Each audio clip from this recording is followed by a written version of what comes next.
ধরনের জাস্টিসের কথা বলা হয়েছে, ন্যায়ের কথা বলা হয়েছে, সোশ্যাল, ইকোনমিক্যাল, পলিটিক্যাল জাস্টিস। এই 3 ধরনের আর্টিকেল, এই 3 ধরনের জাস্টিসের কথা আমাদের প্রিএমবেলেও বলা রয়েছে। প্রিএমবেলে তাছাড়া ডিপিএসপিতেও বলা রয়েছে। তার কারণ এই দেখো, এবার এখান থেকে শুরু হচ্ছে যেগুলো, সেইগুলোই হচ্ছে যে আমরা কি কি পেতে পারি গভর্নমেন্টের কাছ থেকে, আমরা কি কি পেতে পারি। আমাদের কাছে আমরা তো ফান্ডামেন্টাল রাইট পাচ্ছি, সেটা আলাদা, কিন্তু তাছাড়াও গভর্নমেন্ট কি কি পলিসি তার নিজস্ব ম্যানিফেস্টোতে, অ্যাকচুয়ালি কোনো গভর্নমেন্ট বা কোনো পলিটিক্যাল পার্টি যখন তার পলিসি নিয়ে আসে, সেটাকে যে বইতে লেখে সেটাকে ম্যানিফেস্টো বলা হয়।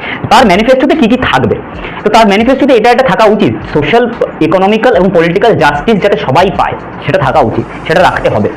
তার জন্য কি করা হয়েছে না, তার জন্য গভর্নমেন্ট করেওছে 1950 পরে, 1950 পর থেকে প্ল্যানিং কমিশন আনা হয়েছে। 2015 আমরা দেখেছি নীতি আয়োগ এসছে, এগুলো আনা হয়েছে, গভর্নমেন্ট এগুলো কাজগুলো করেছে। এরপর 39-এ কি বলছে, 39-এ বলছে ইকুয়াল পে, ইকুয়াল ডিস্ট্রিবিউশন এবং অ্যাডিকুয়েট লাইভলিহুড। তার মানেটা কি?